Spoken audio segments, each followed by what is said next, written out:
AI has the power to help with healthcare, medicine, education, but it also has the power to cause severe harm with deepfakes, cyber attacks, job loss, and weaponization. So on that happy note, let's get started. I'd like to introduce our panelists today. First, we have Dr. Emilia Javorsky. Come on up. Dr. Javorsky is a physician, scientist, and the director of multi-stakeholder engagements at the Future of Life Institute. Thank you for being here. Next up, Kevin Bigley.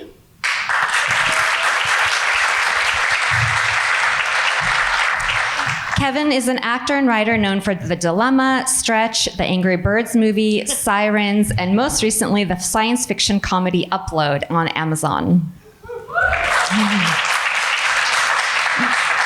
Next up, Alena Smith.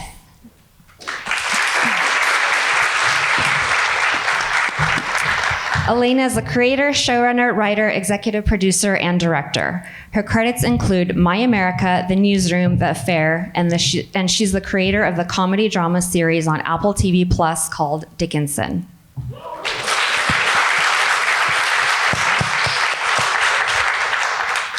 Javier Grillo-Marxuach.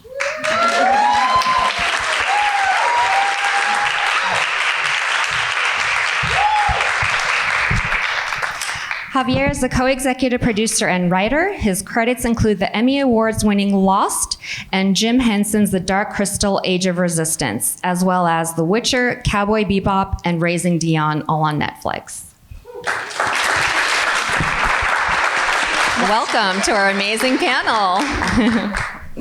So when we first started planning this panel, we thought we were going to talk about AI on TV as a character in the show. But now things are moving so quickly, we are here to talk about AI doing the storytelling, or AI as the writer of the show. And of course, how this plays into the current writer's strike. Let's start with Emilia. Future of Life is a nonprofit organization that has a very clear mission: steering transformative technology towards benefiting life and away from extreme large-scale risks. The purpose is to steer away from existential threat, particularly from advanced AI. As we've entered a new era where life and intelligence is engineered rather than evolution naturally taking its course, set the stage for us. What do you see as the pros and cons of AI? And what are the biggest threats in the next 5, 10, or 20 years? Absolutely. Is this on? Thank you, Armine. So at our organization, the Future of Life Institute, we see both the tremendous upside that the development of AI could offer humanity, as well as the tremendous downside if we develop this technology irresponsibly. And so over the years, we've engaged in sort of both sides of that coin.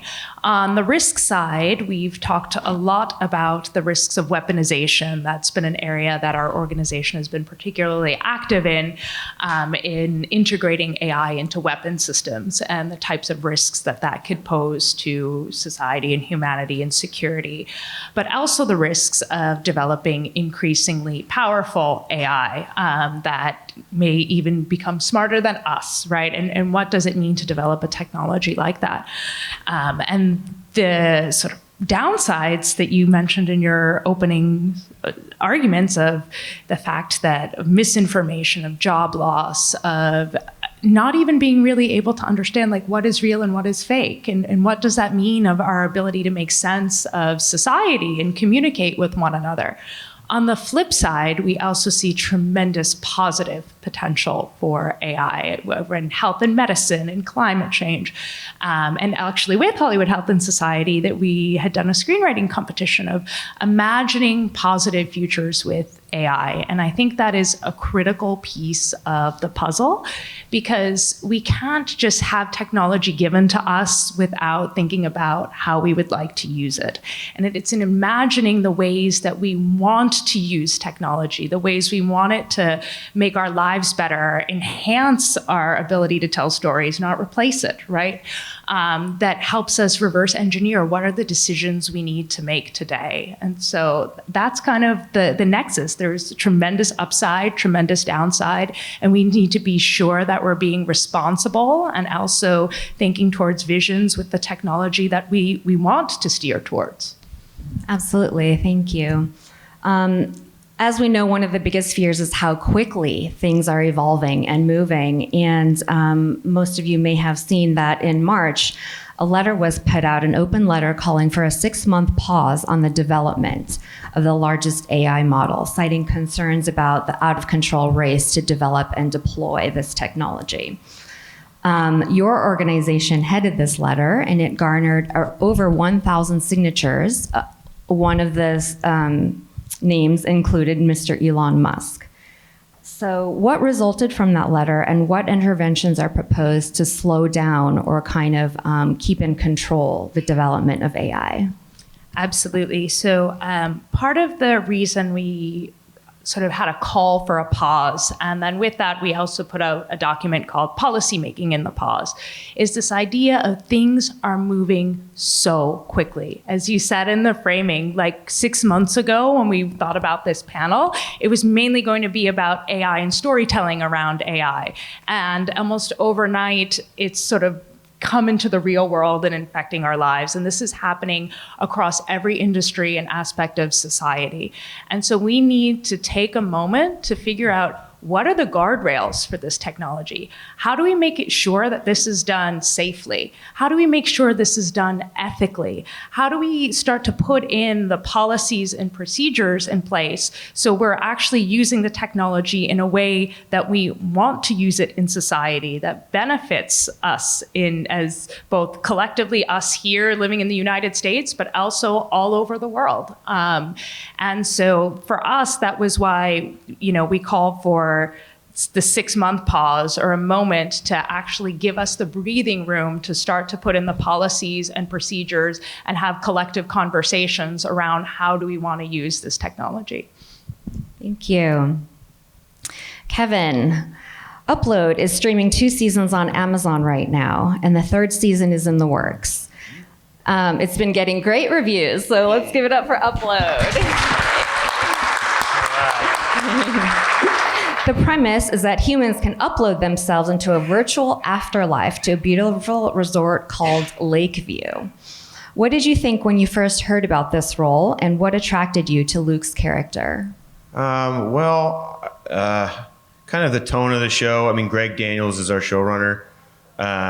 He kind of has his idea of the future, which is kind of the present currently. At the time, it was futuristic. It's becoming increasingly. A lot of the things that he's put in there in the pilot have actually kind of come true, with things like crashing self-cars and vape lung, sadly. But there's a text thread always when I send him an article where I'd be like, and another one, But yeah, I think just the tone that it's neither. I asked him when we were doing the pilot, I was like, is this a utopia or a dystopia? And he was like, it's just kind of reality, and which is a mix of both, right? I think his overall view, sadly he couldn't be here, so then he was like, you go do it. So I'm here talking for him. But, there's this idea that we kind of talk about, as like a premise for all the writing, is that like magic is technology that we don't understand, that famous saying. But with Upload, it's kind of like this opinion that it's like magic if it were Hogwarts, but it were run by perverts. Like, it's just always going to be corrupted or taken by terrible people and done, weird things with.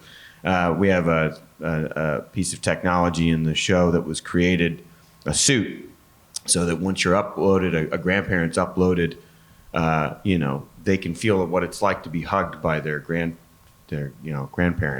But then it's used for the porn industry. So, just kind of that stuff. It's just kind of always kind of repurposed in a grotesque and capitalist and terrible way. It's very much about, the cutting of red tape and all this stuff that if you allow and we're seeing it now, like capitalism to take control. It's just they're going to do with this what they will. I mean, automation was something that's always been kind of put into sci-fi, and we certainly had a lot of it, but now you're seeing, I think Greg kind of always feels that technology is introduced as in interesting ways as some kind of a parlor trick.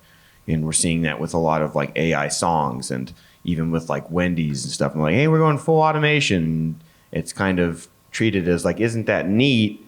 But then the ramifications of it, it's kind of, corporations kind of use that headline as, it's kind of a sneaky thing, because you go, oh, wow, that's kind of cool. And then you realize, someone who, the vast majority of youth are used to hold those positions of working a drive-through, and they kind of learned what it was like to show up work on time and open a bank account, and what it was like to write a check, and all that stuff. You've eliminated tens of thousands of jobs, and the introductory to the workplace. But yeah, I don't know, got off on a tangent. Thank you. They say what people see in science fiction, they try to want to make it in real life. So that's a little scary concerning those suits. From your experience, can you describe how AI plays a role in your acting? Do you use a green screen to, have the special effects done in post-production? Like, how does it all work in your world? We had, during COVID, because we shot in January of 2021 for season 2, there was no vaccine, especially we shoot in Vancouver, and it was slow getting there. So we shot the whole season without a vaccine. So there were a couple actors we couldn't get that were in the first season. So we had to do a deep fake on one of them and then generate a thing of lines. And every season I have to walk we all do, walk into a globe of cameras and take pictures. Where you're stretching your face or whatever. It's just kind of in your contract. It's deeply unsettling. Something that I think Donald Glover said this about Solo when he did that, when he was like, they did the same thing. And and if when he dies, they'll just go, hey, let's do another movie with Donald. Let's just cue him up, put him up there. You can do that. They have access to it. So I think we have a lot of green screen for sure. Yeah, definitely. But humans are generating it for now. Thank you. Alena, you recently wrote an op-ed in Vanity Fair titled "The AI Apocalypse is Coming for Hollywood, but Don't Robots Rule Us Already?" You note that right now machines are learning to generate full-length screenplays, they're making up dazzling sets, they're doing deepfake 3D rotatable stand-ins for your favorite actors, all without paying a single fee or residual. You say, oh, let's just call it a wrap. Let's step aside and just let the robots take over. But of course, there's a certain word that's missing in this equation. The word is intimacy. So tell us about the intimacy factor. It's also so weird. I wrote this essay for Vanity Fair like 3 months ago, and it was going to be in the print issue. Remember, magazines, like print media, and I just kept waiting and like white knuckling it for this thing, because I was like, the discourse is moving. We need to get this thing out. And by the time it came out, I was like, yeah, that's been said. But which it's just so crazy how fast this conversation is moving. But I do sort of two parts to, I guess, my answer to this. One is just that I do encourage all of us to at least entertain the possibility that when we think about this horrific future we might all be facing with AI, we might really just be talking about the horrific present that we already live in. I read this great line in some Substack or something that was like, is the future that you fear like the hell that you already live in? And I think that, things are going to get weird, but like things already are weird. And my only hope, and this does go into the question about intimacy and sort of what I'm saying in my piece, my only hope about this AI conversation and experience that we all seem destined to have together is that it might be like a sort of oil and water situation for our humanity.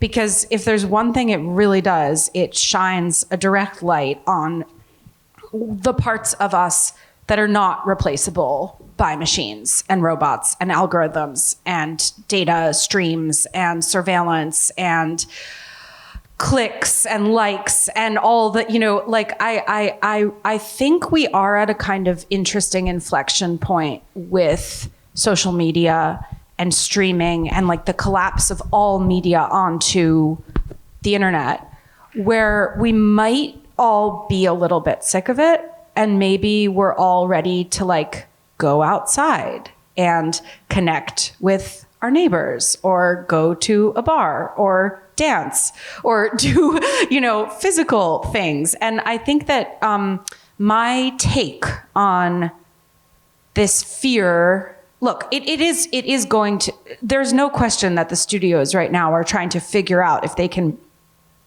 punch buttons and print out screenplays.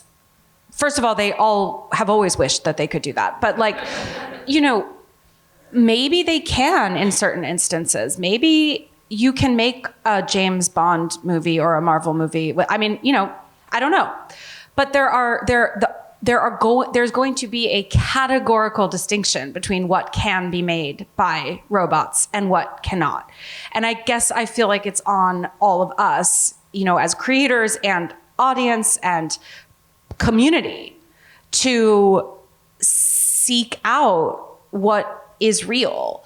And I don't want to say that like, what is real can't involve any robots. I'm not saying that like we have to become shakers and make like our artisanal handmade, I started in theater and like I don't want to go back to theater because I'm fine with like cameras, I'm fine with Googling stuff, like it's all good, but it's just tools. And what is the point of art? What is the point of stories? It is that I, a human, wanted to say something to you, another human. I just like have to have faith in that, because I don't think that can be, it doesn't make any sense to me. I work too hard at writing for it to make any sense that you could just like hit print and you're gonna feel the same thing. I don't believe it. So I don't know. Yeah. Thank you. So as we know, as you said, bias is a huge problem with AI. It just kind of copies and repeats past prejudices that it's learned from, that it already has in its history bank. So Dickinson is a show that's very original, very forward-thinking, literally the opposite of what we might expect from an AI-generated story. What would you say to the argument that AI is only a threat to unoriginal writers, if anything? It will force writers to be more creative and more forward-thinking. Well, I guess, so it's interesting because there's a different way of framing it as well, which is that Dickinson, which I don't know how many of you guys have seen Dickinson, but it's, yay! Okay. It's very much an act of curated remixing, because I took a body of data, which was like Emily Dickinson's biography, Emily Dickinson's poems, historical facts about the 19th century, the way people talked and spoke and acted in the 19th century. And then I like remixed that with stuff about where we are today, or maybe yesterday, of like, social media and fame and celebrity and all this type of stuff, right? And the idea that I was trying to do was to make this sort of like uncanny blur between the past and the present that would show us ultimately the ways that like 19th century cultural codes still rule our lives to such an extent. Now, it's totally possible that I could have used an AI helper. I could have been like, AI, go find me every kind of like sentence written by Nathaniel Hawthorne and then like alphabetize them. And maybe, you know, and that might have been cool. But the point is that like there was a human at the center making choices about what to put in and what to leave out. And the only way I was able to do that, it was literally context. It was context. It was like I was establishing the rules of a certain game and then inviting my audience to play the game and my actors and everyone who made the show, you know? So in a way, like I'm laying all that out to say that like, there's never been anything original other than the arrangement of it and the composition. And like, that's what, there's no fucking way robots are going to be able to do that. Like, it doesn't make any sense, you know? So, but that's just, that's just art. There's a lot of other parts of society that I don't have any kind of confident statement about how we're going to, you know, school terrifies me, honestly. I mean, what about, please don't let AI start teaching our kids, please. Like, that's not going to teach them how to be human, you know? Like, yeah. Thank you. Javier, the projects you've worked on from Lost to The Dark Crystal, Age of Resistance show mass amounts of creativity and out-of-the-box thinking. So let's say writers have managed to secure their place as the arbiters of storytelling. Is there any role you can envision for AI that would be beneficial for writers? Absolutely. Look, we can be afraid of this technology or we can embrace it. The fact of the matter is it's moving at the speed of capitalism. It's a faster speed that, like, the speed of light has nothing on the speed of capitalism. It's out there and you can't unring the bell. And every time that I try to make the arguments for myself, and I'm not a particularly hopeless or nihilistic person, but every time I think, recently I was diagnosed with ADHD.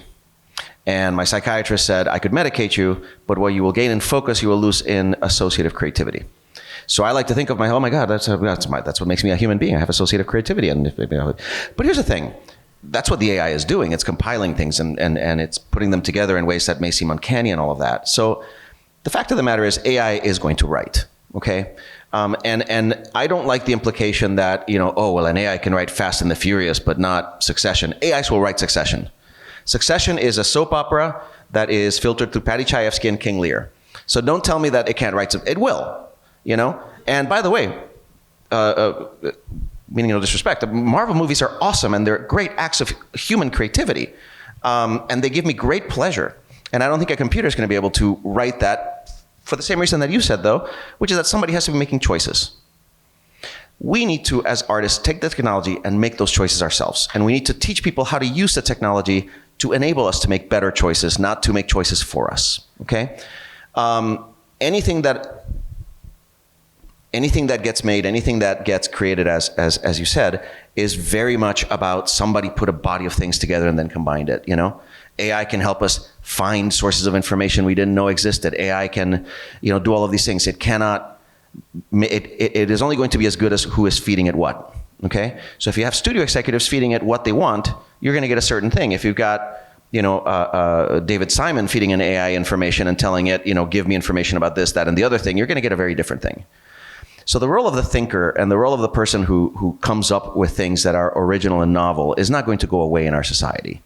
Okay, there is absolutely going to be AI-generated entertainment all over the place. And we just have to live with that right now because, as you said, they have a plan. If they're talking about only having meetings now, that means they're having meetings all the time. They know what they're going to do with it. We need to be at the lead of that. We need to basically grab those tools and say, hey, look, here's what I can do with it. Instead of the studios telling us, here's what we think you should be doing, and here's a shitty script that we came up with an AI, can you rewrite it? Which is all of our immediate nightmare scenario is not robots are going to take over our jobs. Our immediate nightmare scenario is somebody's going to get an AI to write a crappy script, and then they're going to make me rewrite it into a good script for less money. You know? So why can't we be the ones teaching the AIs how to put together the stuff that we need to make better art? It can be a huge creativity multiplier for all of us. We just have to not be afraid of it. And the less afraid of it we are of it, and the less we mystify it, the more we will be able to actually look at this technology objectively and say, here's where the threats are. You know, a lot of the job that I believe that I do, you know, I is what I call trope Tetris. Okay, I go into a writer's room, and I've been doing this for 30 years, and I've worked on a bunch of genre shows, so I know genre left and right.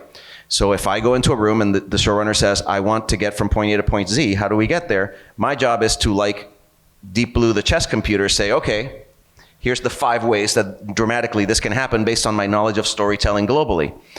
AI can increase that incredibly, right? But it still has to be asked the question of what is it that we're trying to get out of this emotionally, and what is it that we're trying to convey to the audience? And it's just, there's a great line in a Marvel film, in fact, Guardians of the Galaxy 3, where the high evolutionary says, it can only think thoughts that have already been thought. So our job is to, if we're going to coexist with this technology and we're going to rule this technology, is to put newer thoughts into it continually. And it will take those thoughts and it'll do what television does constantly, which is it takes original stuff and regurgitates it into all sorts of other stuff. It's not going to do anything that a bunch of other writers' rooms aren't doing, you know? So our job is, after 30 years of writing genre stuff, people say, oh, well, did you watch this series or that series? And I'm like, no, I'm not watching as much genre stuff anymore. And they're like, why not? And I'm like, I feel like I have to go see really obscure documentaries about like stuff that has nothing to do with anything, so that I can go learn about new things that I can then bring into genre. And that's going to be our relationship to AI as well. Absolutely. Thank you. So given all this, we know that there's a writer strike happening right now. The negotiations from the last strike didn't foresee the consequences of all of this. So that is why that's why we're in the current strike. So as we move forward, what negotiations would you say should be taking place to protect Hollywood creatives? What would you advise? They have made thinking machines. Okay, they literally have a machine that can fly a drone, figure out who the terrorist is, and put the Hellfire missile in the right place. And it's that hard to come up with an algorithm that tells me how many sources the AI looked at to compose this photo of a boob that I asked it to make? Really? Like literally the algorithm can spit out 20 pages saying, here's are the 10,000 boobs that we looked at on the internet to give you this boob that you just asked, right? I'm sorry about it's vulgar, I apologize, but you know what I mean. Plus everything's driven by pornography anyway, right? Everybody, like literally all new technology is driven by pornography and pornography. I hope none of you invested in fax porn, by the way. That didn't go very well, but no, look, I think ultimately, why isn't there a piece of software that can spit out a 10-page printout that tells me everything that this computer looked at and creates a residual structure around that? We're all capitalists, right? I mean, look, we all act as capitalists. I'd rather be a communist if that could actually exist. It doesn't, clearly. But so if the whole thing is how do we monetize it, how do we keep track of credit and who did what, surely that is a lesser technological challenge than creating a machine that can think. So why have they not done that? Who's developing that technology? Why can't the studios put money into developing a technology like that will actually create a residuals tracking that will actually be able to pay the people whose work is being used to create this stuff? Great point. Anyone else have an opinion on that? I think it comes down to a fundamental problem that we see across different applications of AI and how these systems are structured, which is this idea of like the black box problem, which is the fact that like we have just optimized these machines to be more powerful without actually investing a substantial amount of time and resources and effort in actually understanding how they work. And so, that was part of what our organization has been advocating for, is like, we need to understand how to interpret how these machines make decisions and recommendations, explain where these ideas that it's generating are coming from, what content was used as part of that within this set of training data, what training data sets are there, right? And so this is something we're seeing across, whether it be in terms of writing, whether it be in terms of the military and the drone, right? How are they training that? How is that system making those decisions? But that isn't an incentivized commercially attribute to have into the systems, right? The commercial incentive is to make these systems more powerful, and the race is to make them more powerful. It's not to engineer wisdom into them and for us to understand how they work. And so I think it's upon all of us to collectively demand that understanding of how these systems work if we want them to be safe and if we want them to be able to work with us in a collaborative way and still attribute, in this case, credit where credit is due. Can I add something? Look, I'm not an AI scientist, so I don't know, but I believe there's a bit of a misnomer in the idea that these are thinking machines and that you could ask it a question like, where did you get that data that you used to construct that image? And that it would tell you, quote unquote, the truth. Because that's the thing. These AI machines, they don't tell you facts. They kind of just give you vibes. Like they're mimic machines. Basically, if you ask that question, the AI would feel satisfied giving you an answer that felt like the truth. We should really call them bullshit machines because that is all they are. Like they imitate. They got these large language models to the point where it's like, or Dolly, you know, where it's like, show me a cat. They finally fed it enough data that it can show you something that like basically looks like a cat. But like, if you look closely, it's got like a tooth growing out of its forehead and like, you know, like a weird missing paw. And that's because it's literally just pinging back and forth being like, does that look like a cat? Does that look like a cat? Everything I said was a cat. But it doesn't know what a cat is. Like, it's just, it's hard because we have this misperception because we use language to have conversations and to communicate facts. So we think we're talking to a being that is also using language in that way, but we're not. We're talking to a set of computers that has been designed to sort of reject what will make it seem like it doesn't know what it's talking about. But so just for example, I mean, there was just a case where a lawyer used AI to deliver a brief, and it cited 16 cases that don't exist. And the lawyer didn't catch it. I mean, it's all fucking bullshit. It's all plagiarism and bullshit. And like, that's the other thing. Like, we're gonna all have to get so much better at knowing how to ask questions about where did this information, where did you get this information? What, you know, I think actually, sadly, like this all might blow up in Silicon Valley's face because the internet is going to become unusable. It's going to be an absolute avalanche of garbage, which it already practically is, but it's like, what happens when we're already there. Every single, did anyone see that picture of the Pope wearing a puffer jacket? Okay, that's not real. Like, nothing's real. You can't trust a single picture you see online, and you can't trust a fact, and you don't know who's talking to you. If somebody says, may I help you? What is that? Is that a person? I don't know. You know, like, I just think we aren't, I know people always think humans are dumb, but like, you know, like we're not all, like people will learn quickly, I think.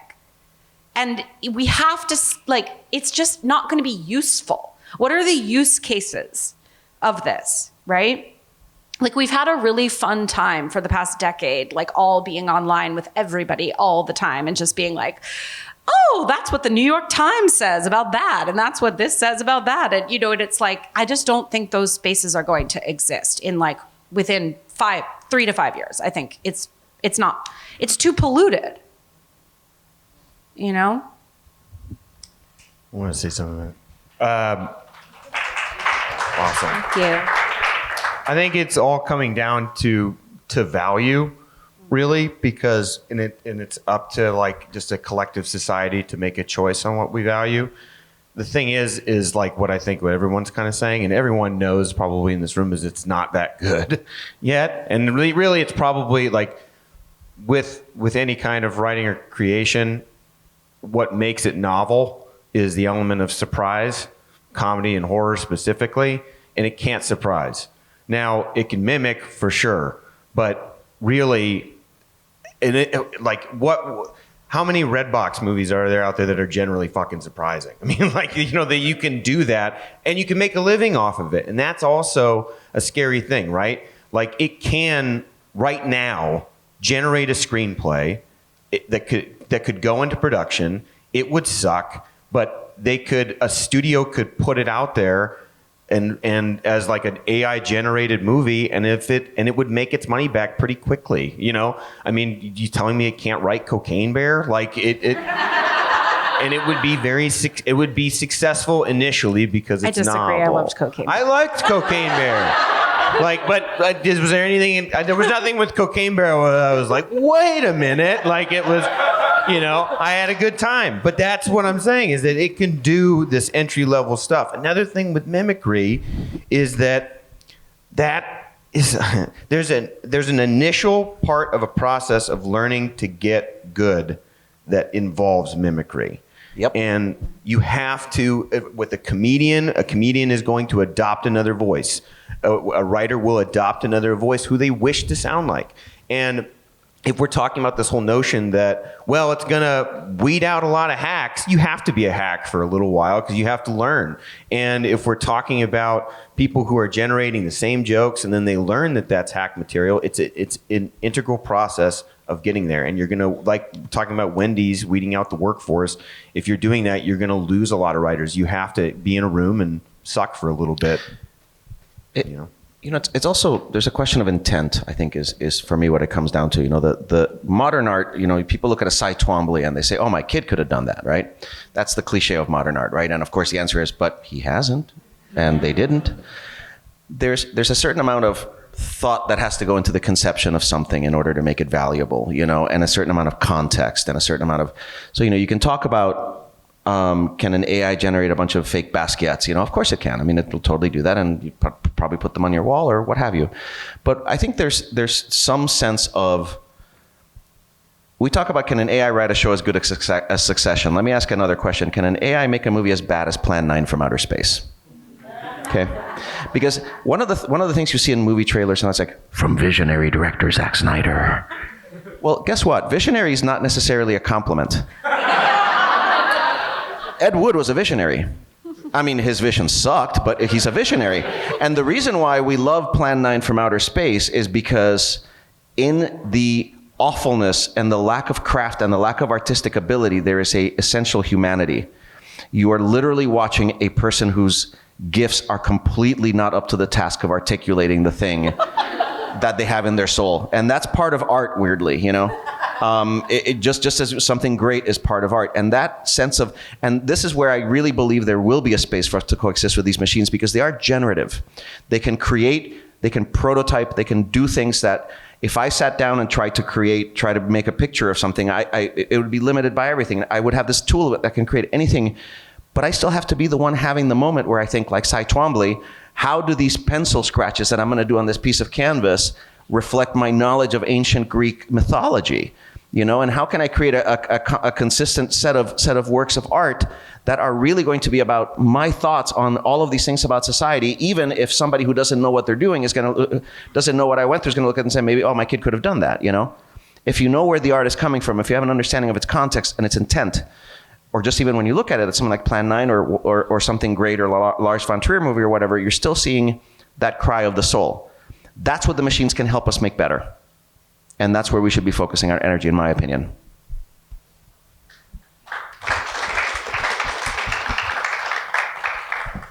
Thank you. I think I'm getting the sign to move on to Q&A. So are there any questions from the audience? I always trigger the sign to move on. What's that about?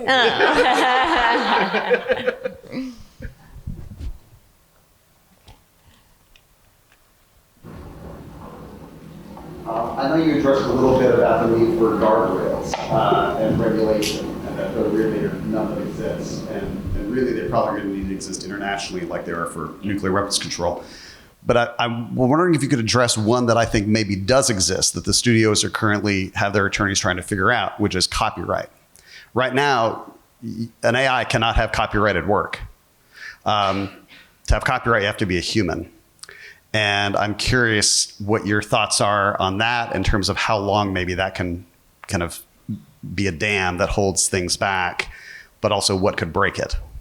And just to be clear, an AI these training sets include a hell of a lot of copyrighted work. That has not been sorted out yet. So I just want to be clear, because AI is all based on theft, and the theft has occurred. And the question is, like, are we going to let the theft, become taken for granted, or are we going to so there's like sort of two parts, right? Like,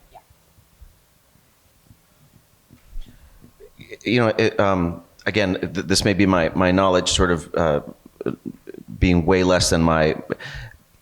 Now, when I said that there should be a mechanism by which to track the sources that the AI is using to create its mimicry, like, I'm not talking about interrogating the actual program. I'm talking about building satellite programs that monitor them. I mean, is that so out of the realm of possibility? Because Paul, I think in terms of breaking, what's going to break copyright? Ron DeSantis gets in the White House and says he doesn't want copyright anymore. A unitary executive with enough power can, or a Supreme, I mean, it's science fiction, but like, imagine a Supreme Court loaded with ideologues who are pro-business. Couldn't happen, because we know they're all very good people. They would never take graft from a billionaire. But what I'm trying to say is, copyright's a word, and that word's going to go, I mean, that word can go away in a stroke of a pen, I think that for me, the guardrails are ultimately going to be ones that are technological, and that they are put in by people, based on politics, but that are going to come in because the technology is able to do that kind of tracking, I think. Yeah, and I mean, I think this is the genesis of why we were talking about a pause and a need to have a conversation about this, because we need more voices in the room about what we should be doing to regulate this technology and how we want to use it. And we should be ideating on, exactly as we are on this panel, of like, what are the ideas of how we can help this augment our work and not replace it? What are the ideas of how we could track this technology in a way that we're all comfortable with? And with the pace that this is moving and has moved and continues to move, to your point of like, oh, that was science fiction 2 months ago and now it's reality. We're continuing on that path. The companies are not slowing down and accelerating the development of this technology. And in terms of the consequences that has for the workforce, for our security, for our collective sort of existence as a species, are dire. And that's why we need to be taking a pause and opening up the conversation and getting diverse input of like, what are the ideas of what we should be doing? And then let's actually start doing them. I mean, I guess it's also that a lot of the companies we're talking about are the biggest companies in the world that are, possibly monopoly, oligopoly. Like, there's things that need to be done that's about breaking up these giant corporations so they don't have so much power. Like, you don't need to talk about the AI. You can talk about, why does Google get to decide, what it regulates and what it doesn't, or whatever, like, I mean,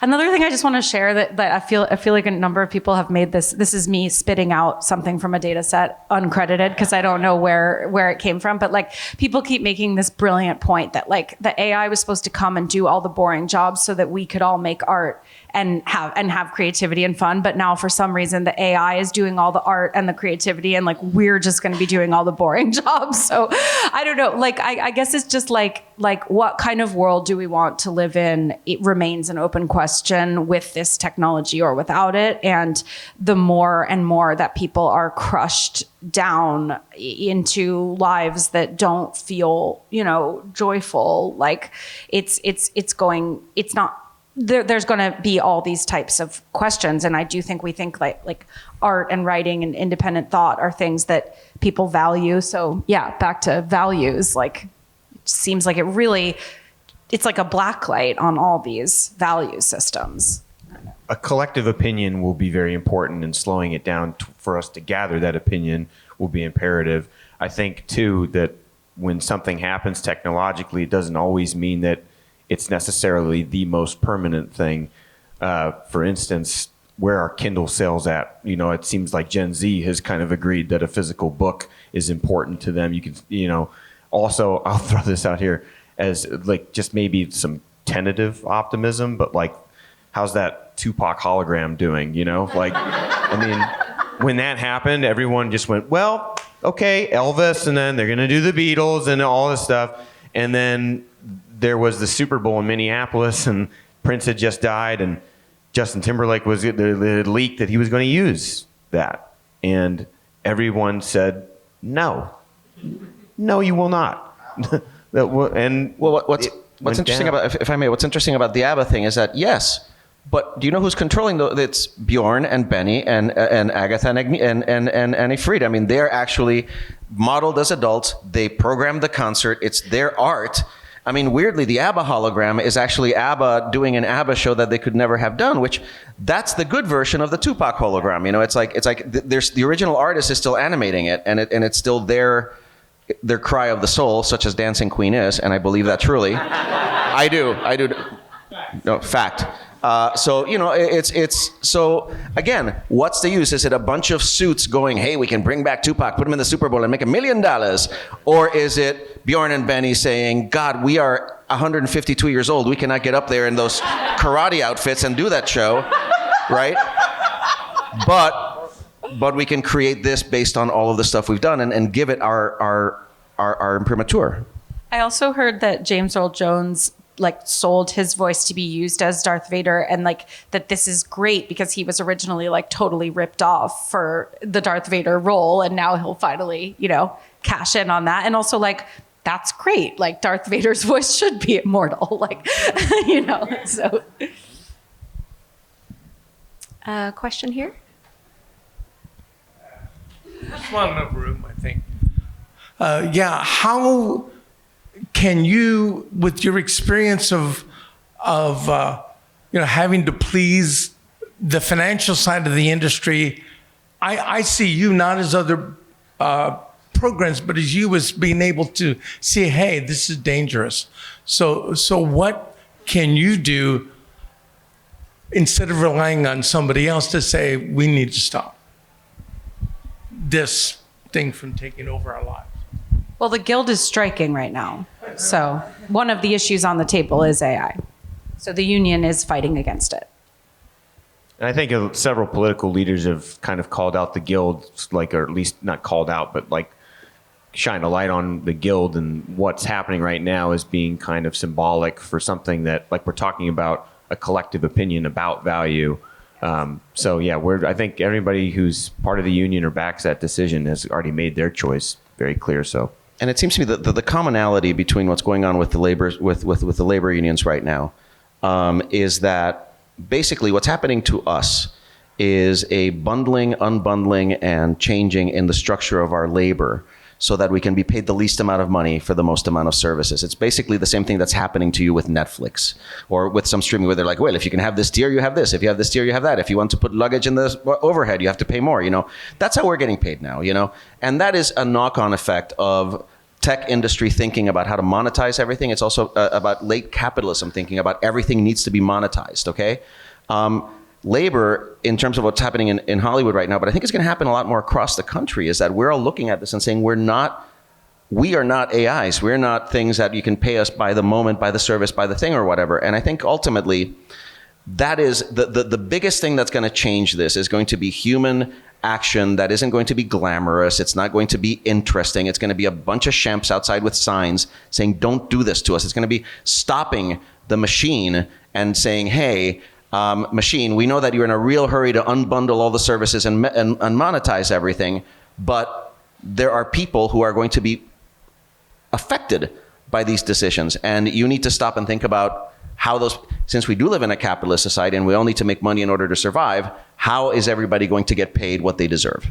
Yeah.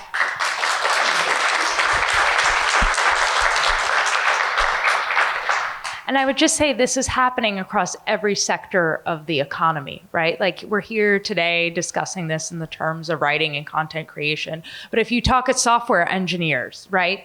These systems now can write their own code. And so all of a sudden they're not coding anymore. They're just putting in an input of what kind of program they want. And they're looking at staring down into this vacuum of our industry as programmers is going to be removed, right? Which is so counterintuitive when we think about talking about something like AI. You would say, oh yeah, that's going to benefit the software engineers. But in fact, they're, they're very concerned about the effect that this will have on their workforce. And so I think this is why this is an issue that affects us all. And if we look at the most recent public polling on AI, I mean, people feel very strongly that something needs to be done about this, that we need to slow down, that we need to think through these considerations and put up guardrails. And it's pretty bipartisan when you look at that polling. This is something that isn't, across particular political lines or sector lines. This is something that's going to affect all of us collectively, which is why all of us need to be part of that conversation.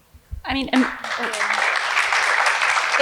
I have a question for Emilia just on that. Because I've heard some thoughts that pretty quickly we could be in a direction where AI has replaced so many jobs across the whole economy that there's really no choice but to institute, a universal basic income because, and then sorry, but that's not capitalism anymore. And I'm not saying I want that society either, but it's just saying that once you, do you see that as a real possibility? Yeah, I mean, there are people that are actively thinking about sort of like a windfall trust or clause, or what does it mean if there is a single company that develops a technology that essentially can do most of the economy? How do we distribute those benefits and make sure that, this technology that's supposed to be helping all of us live better lives, live more meaningful lives, do what we value and find purpose, that we can still all do that. And so that is a conversation that is starting to happen and needs to happen on quite an accelerated time scale, given how quickly this technology is moving. We should also start writing fewer dystopian science fiction TV shows.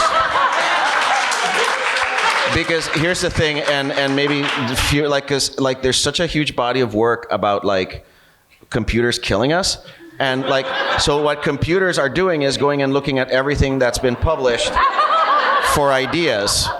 So we maybe should be writing about computers raising bunnies. Right. Rainbows and kitties.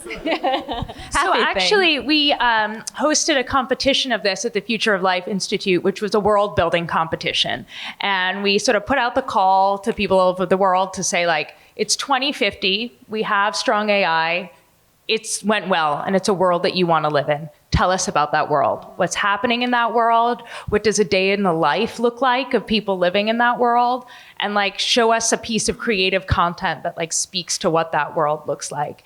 And those exercises are so profoundly powerful in both illuminating where we want to go and recognizing this sort of dystopian world is not inevitable. We can still make decisions today that can steer us to vastly more positive futures with this technology. And imagining what those futures look like is the first step, because then you look at that future and say, all right, let's reverse engineer. What do we have to do today if that's where we want to go? But if we don't have a North Star of examples of places we want to go with this technology, then the darker narrative wins out.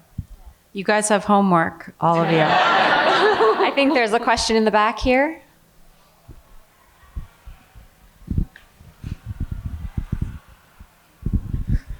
So earlier it was mentioned that part of the problem that's created the strike at the moment is the WGA didn't see this coming last time there were negotiations. Well, I couldn't help thinking that we're facing the 61st anniversary of Frank Herbert coming up with the Butlerian Jihad, which was his idea in June, where he said, AIs are too dangerous. So we've known these problems for years. And I think this really is probably a big question for Emilia. Why are we in a position now where industries like my industry, journalism, like this film industry, like TV, like gaming, like coding, we're now on defense against this rather than having got ahead of the problem? And I would just say, anybody here who's ever had a press release sent out, I will tell you now, statistically speaking, your press release in the last 5 years has had some proto version of ChatGPT write that for you. A lot of those entry-level PR jobs are already gone. And it frustrates me that we're in this position now where people are going oh, this is suddenly happening. No, this has been happening for years and years and years.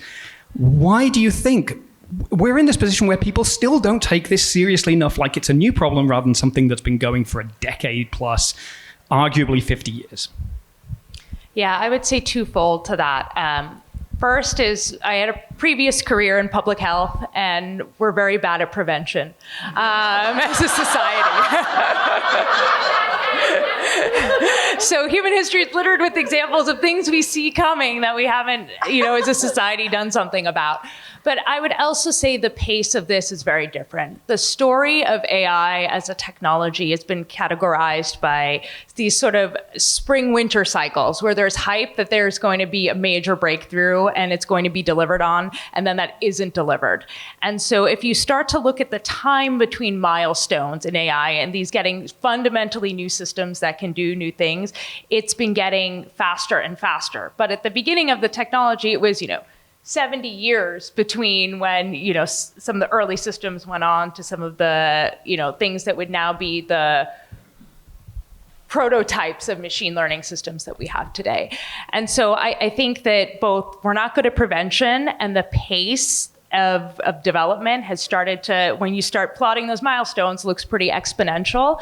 And just as a human society, exponentials are something we have a really hard time dealing with. F. Scott Fitzgerald put it best when somebody asked, how did you go bankrupt? And the answer was, well, really slowly at first and then all of a sudden. And two, I think we all know that the oracle of time, i.e. the spice-mutated final incarnation of Norma Senva, is going to basically subsume Omnius and blast it back into space. So Frank Butler came up with a solution, or his son did anyway. Okay, well, let's wrap up on a positive note. The oracle of time saving us from the thinking machines is a very positive note. We're sadly out of time. They say time flies when you're talking robots, right? But let's go down the line and maybe we can end on a positive, hopeful note about AI and going forward in the future.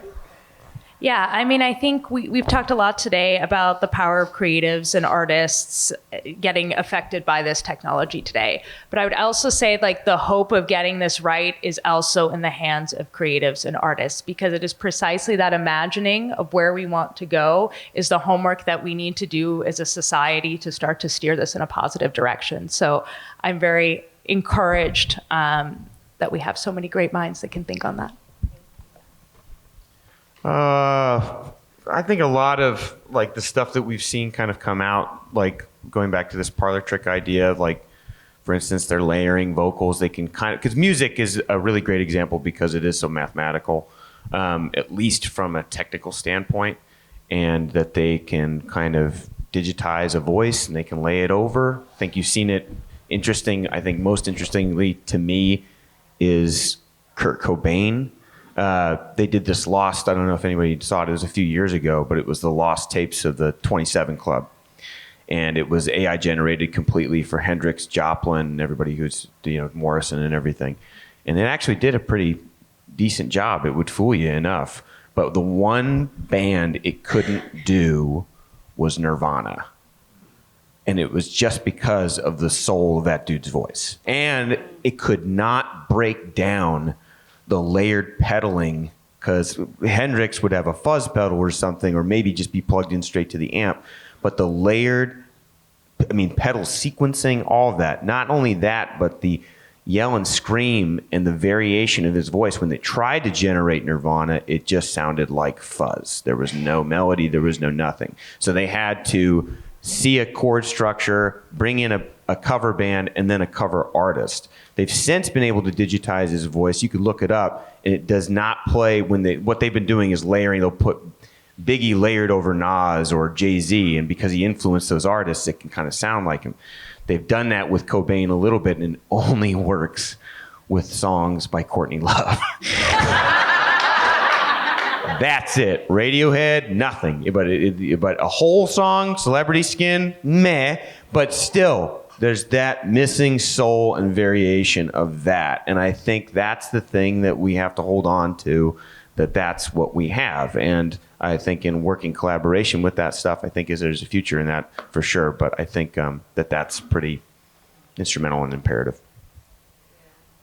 I did once hear, back in the early days of Netflix, I heard that they got their algorithm to 90% effective, but the one movie that would just always confound it was Napoleon Dynamite, because like, I don't know what, like if you liked Napoleon Dynamite, there was no way to extrapolate from that what else you would like. Like it could have gone anywhere. So I don't know, that's interesting. That's a fable for our times. Yeah, I mean, the thing that is coming to me again is just like, I don't want to oversimplify any of this, because unfortunately we all are very trapped in systems that are a lot bigger than us. And I don't want to pretend that it's possible to unplug, because unfortunately we can't.